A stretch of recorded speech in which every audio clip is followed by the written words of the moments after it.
on se retrouve pour une nouvelle lecture à nouveau, toujours en lecture chuchotée. On va découvrir un nouveau chapitre des petits secrets d'Emma. C'est parti. Alors, je vois dans le chat ma chaîne YouTube ASMR, c'est Kilimias ASMR. Si vous tapez Kilimias, le follow. Merci beaucoup. Si vous tapez Kilimias sur YouTube, vous allez tomber sur ma chaîne gaming.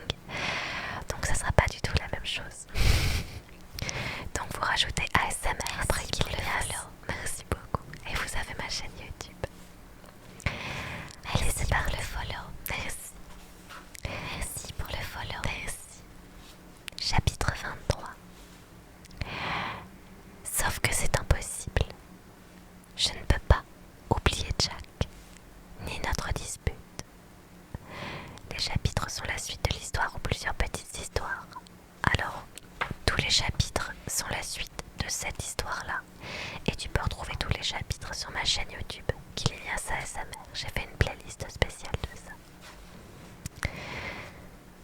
Son visage apparaît devant mes yeux, malgré moi. La façon dont il m'a regardé dans le soleil, son visage tout chiffonné, merci. La façon dont il m'a acheté ce brin de bruyère porte bonheur. Je suis couchée, le cœur battant, ressassant tout, souffrant et ressentant la même désillusion. Je lui ai tout dit à mon sujet. Pour le follow. Merci. Tout. Et il refuse de me dire. Tant pis. Tant pis. Je m'en fous. Je ne vais plus penser à lui. Il peut faire ce qu'il veut. Il peut garder ses foutus secrets. Bonne chance. C'est ça. Il est sorti de ma tête. Pour toujours.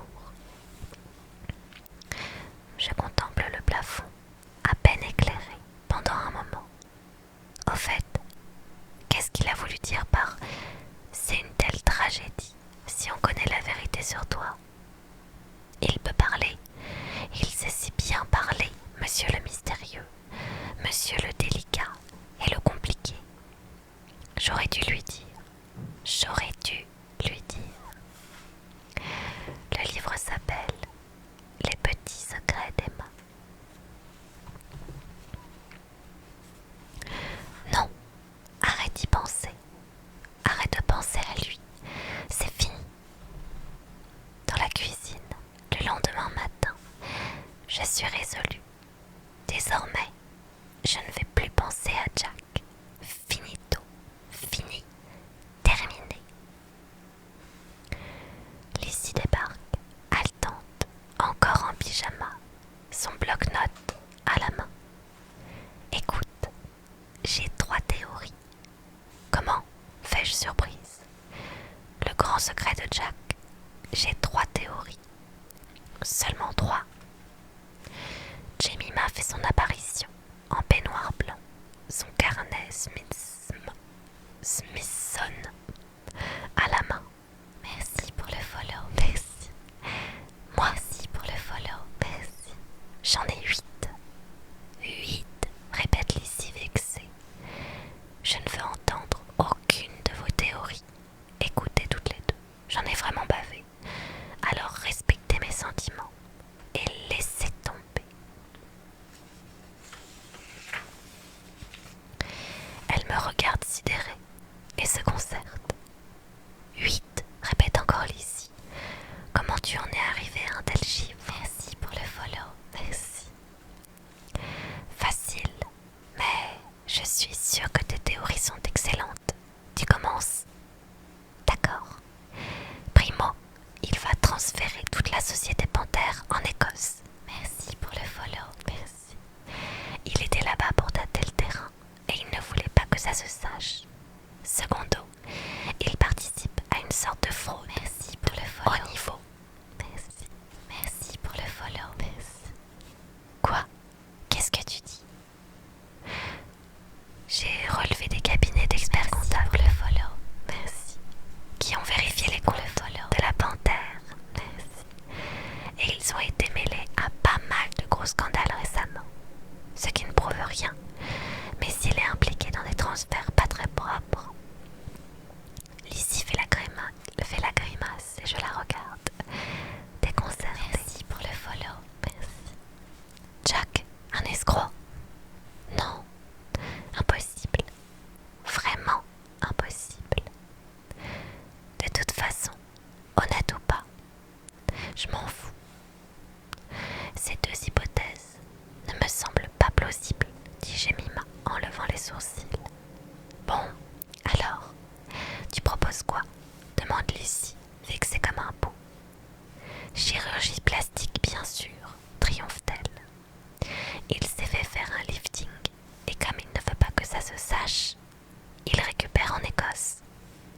plus. Merci pour le follow. Merci. Je sais ce qu'est le plan B. Non, je sais ce qu'est le B du plan B. Quoi? Je m'attends au pire. Botox. C'est la raison de son départ précipité pour se faire enlever ses rides. Son docteur a eu un trou dans son emploi du temps et son ami est venu lui dire: Jemima débarque de quelle planète? Jack ne se serait jamais fait injecter du botox, ni tirer la peau. Tu n'en sais rien, assure Jemima. Compare une photo récente de Jack à un vieux cliché et je parie que tu verras la différence. D'accord, Miss Marple, intervint Lizzie. Quelles sont tes 7 autres théories? Jemima feuillette son carnet. Voyons, voilà, celle-là j'en suis fière. Il ferait partie de la mafia. Elle s'arrête pour juger de son effet. Son père a été assassiné et il a l'intention de tuer les chefs des autres familles. Tout droit sorti du parrain, commente Lizzie. Ah, dit Jemima décontenancée. Je savais que ça me rappelait quelque chose. Elle le raye. Alors, en voici une autre. Il a un frère autiste. Rainman. Oh merde. Elle fait une grimace et consulte sa liste à nouveau. Voilà, j'en ai encore une. Il y a une autre fille dans sa vie. Sous l'effet du choc, je la regarde dans le blanc des yeux. Une autre fille. Je n'y avais jamais pensé. C'était aussi ma dernière hypothèse, intervient Lizzie, déconfite. Une autre femme. Le follow. Merci. Vous pensez toutes les deux qu'il voit une autre fille. Mais pourquoi? Soudain, je me sens rapetissée et stupide. Jack m'a fait marcher. J'ai été encore plus naïve que je ne le pensais au début. Jemima hausse les épaules. C'est très plausible comme explication. Il a une liaison secrète en Écosse. Il était allé la voir en secret quand tu l'as rencontrée. Elle n'arrête pas de lui téléphoner, de lui faire des scènes, et elle débarque à Londres à l'improviste. Merci pour le follow. Merci. Et il doit te quitter. Merci pour le follow. Merci. Précipitamment. Lizzie regarde ma mine défaite. Mais il est possible qu'il délocalise la société ou qu'il fraude. Eh bien, je me fous de ce qu'il fait, dis-je, le visage en feu. C'est ses affaires, et tant mieux pour lui. Je sors une bouteille de lait pour le follow, et je claque la porte du réfrigérateur, les mains tremblantes. Délicat et compliqué. Ce serait un code pour dire « je vois quelqu'un d'autre ». Bon, très bien. Qu'il ait donc une autre fille dans sa vie. Je m'en tape. C'est ton affaire aussi, s'exclame Jemima. Si tu veux te venger. Oh, bordel. Je ne veux pas me venger, compris? C'est malsain. Je veux soigner mes plaies et aller de l'avant. Oui, et je vais te donner un synonyme de vengeance, réplique Jemima. Clôture des comptes. Jemima, intervint Lizzie. Clôture des comptes et vengeance ne sont pas la même chose. D'après moi, si. Emma, tu es mon amie, et je ne veux pas que tu baisses les bras et que tu permettes à ce salaud de te traiter comme une moins que rien. Il doit payer. Il doit être puni. Je suis prise de scrupules. Jemima, ne fais rien. Je ne t'écouterai pas.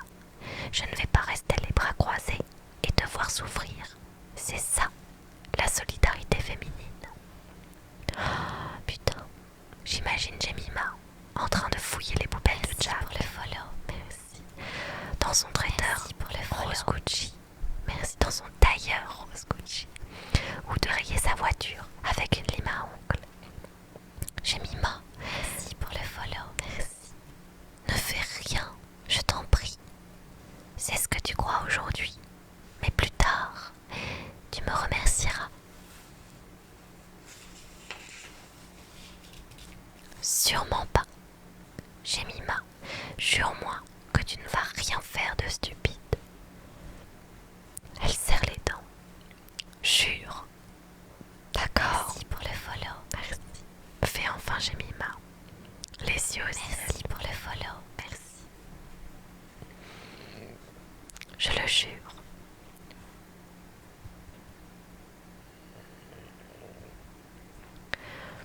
Elle croise les doigts derrière son dos. Observe Lizzie. Comment tu oses faire ça? Allez, jure-moi sur le truc auquel tu tiens vraiment. Merci. Ok, lâche Jemima contre le follow. D'accord. Merci. Tu gagnes. Je jure sur mon sac en poulain Miu Miu que je ne ferai rien. Mais c'est une connerie de ta part.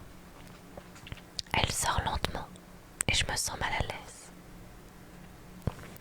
Lizzie se laisse tomber dans un fauteuil. Cette fille est complètement cinglée. Pourquoi on l'a laissée emménager avec nous? Elle prend une gorgée de thé. Ah oui, je m'en souviens. Son père nous a donné 1 an de loyer d'avance. Elle me regarde. Tu ne te sens pas bien? Tu crois qu'elle va quand même... Elle va quand même faire quelque chose contre Jack? Mais non, dit Lizzie d'un ton rassurant. C'est du flan. Elle va sans doute tomber sur une de ses amies débiles et tout oublier. Tu as raison. Je prends ma tasse et la contemple un moment. Lizzie, tu crois vraiment que Jack voit une autre fille en secret? Lizzie ouvre la bouche. De toute façon, je m'en fous, dis-je, avant qu'elle ait eu le temps de répondre. Je me fous de son secret. Tu as raison, fait Lizzie. Hello, hello. Merci beaucoup pour vos messages. En arrivant au bureau, Artemis lève la tête et me regarde, l'œil brillant. Bonjour Emma. Elle sourit malicieusement à Catherine. Tu as lu des livres intellectuels récemment? Ha, ha, ha. Comme elle est drôle. Mes autres collègues ont décidé qu'ils m'avaient assez emmerdé. Mais pas Artemis, qui se croit toujours désopilante. Absolument, dis-je gaiement en enlevant ma veste. J'ai lu un excellent livre dont le titre était « Que faire si votre collègue est une grosse vache qui se fourre les doigts dans le pif quand elle pense que personne ne la regarde ?» Les gens du bureau bouffent de rire et Artemis vire au rouge tomate. C'est faux. Je n'ai jamais dit le contraire, fais-je innocemment en allumant mon ordinateur. Paul sort de son bureau, une mallette et un magazine à la main. Prête pour la réunion, Artemis? Au fait, Nick, ajoute-t-il l'air menaçant, qu'est-ce qui vous a pris de faire passer un bon de réduction? Pour les tablettes Panthère dans ce magazine, le mois de la boule. Mon cœur fait un bond. Merde, merde et merde. Jamais je n'aurais cru que Paul serait au courant. Nick me jette un regard mauvais. Oui, en effet, Paul, commence-t-il d'un ton agressif, c'est un de mes produits. Mais il se trouve que... Le livre s'appelle Les petits secrets d'Emma. Hello, hello. Merci beaucoup. Bon, je ne peux pas le laisser écoper à ma place. Je lève à moitié la main, ma voix tremble. Paul, en fait, car il faut que vous sachiez, Nick, poursuit Paul avec un grand sourire, que c'était une foutue bonne idée. J'ai eu les chiffres en retour, et malgré le tirage ridicule du journal, ils sont extraordinaires. J'en reste sur le cul. La pub a marché. Vraiment. Nick tente de dissimuler sa surprise. Je veux dire, c'est génial. Qu'est-ce qui vous a pris, bordel, de faire de la pub pour du chocolat d'ado dans un magazine de vieux? Nick tripote ses boutons de manchette en évitant soigneusement de me regarder. Eh bien, en fait, c'était un coup de poker, mais j'ai senti qu'il était temps de lâcher quelques ballons d'essai dans un nouveau contexte démographique. Attendez, qu'est-ce qu'il raconte?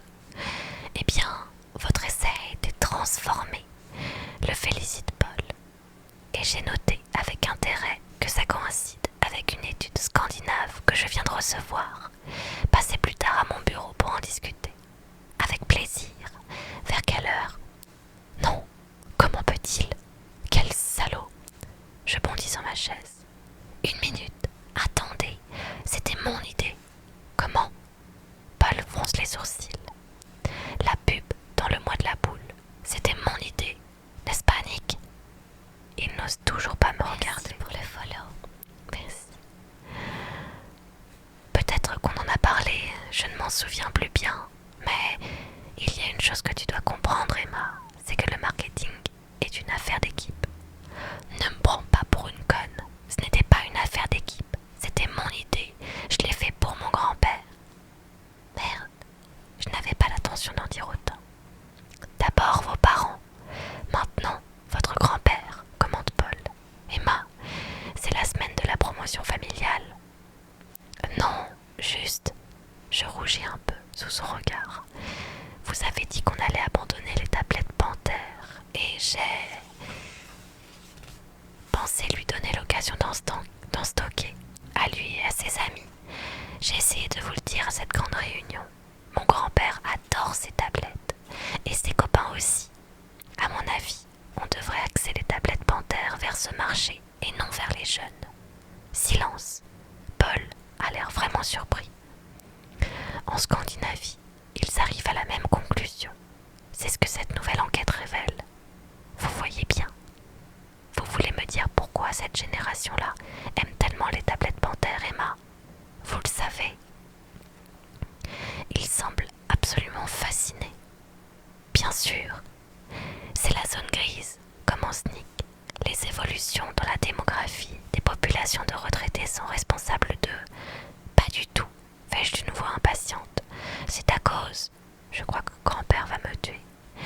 C'est parce qu'elles ne collent pas à leur dentier. Silence ahuri. Puis, Paul rejette sa tête en arrière et hurle de rire. Les dentiers, s'exclave-t-il en s'essuyant les yeux.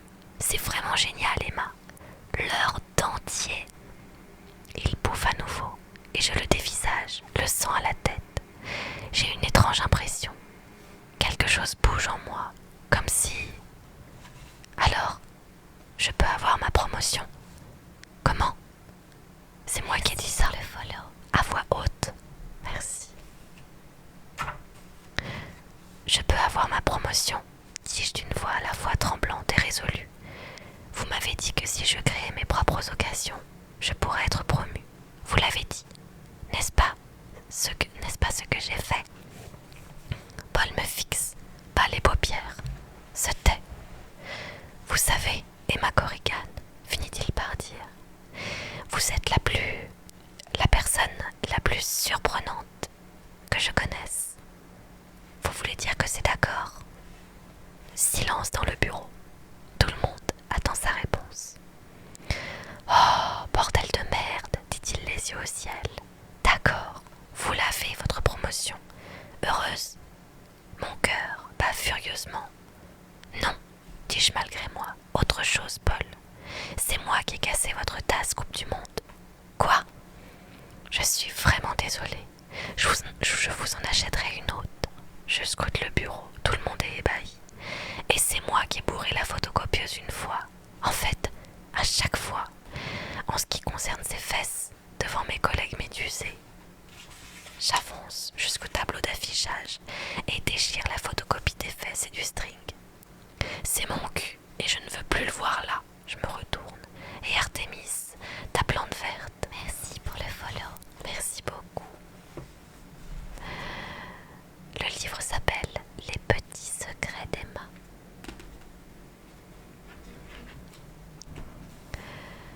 Quoi donc? Fait-elle l'air soupçonneux? Je la dévisage. Son imperméable Burberry et ses lunettes de grande marque et son petit air supérieur. Bon, ne nous laissons pas emporter. Je ne vois pas ce qu'elle a. Je lui souris. Bonne réunion. Le reste de la journée se passe dans un état d'ivresse, sous le choc et pompette à la fois. Je n'arrive pas à croire à ma promotion. Je vais devenir directrice de marketing.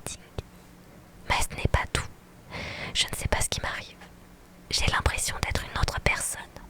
Bon, j'ai cassé la tasse de Paul. Tout le monde s'en fout. Tout le monde connaît mon poids. Et alors? Adieu, la vieille Emma pourrie qui cache ses sacs Oxfam sous son bureau. Bienvenue à la nouvelle Emma qui les accroche fièrement à son fauteuil. J'ai appelé les parents pour leur annoncer la nouvelle et ils ont été impressionnés. Ils m'ont tout de suite dit qu'ils allaient venir à Londres pour fêter ça.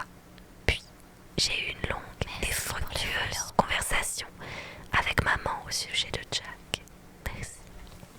Elle m'a dit que certaines histoires étaient faites pour durer toute une existence et d'autres pour quelques jours.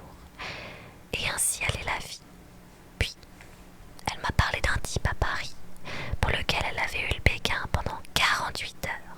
Elle n'avait jamais connu une telle extase sexuelle. Sachant que ça ne durerait pas, c'était encore plus intense. Merci pour le follow. Merci.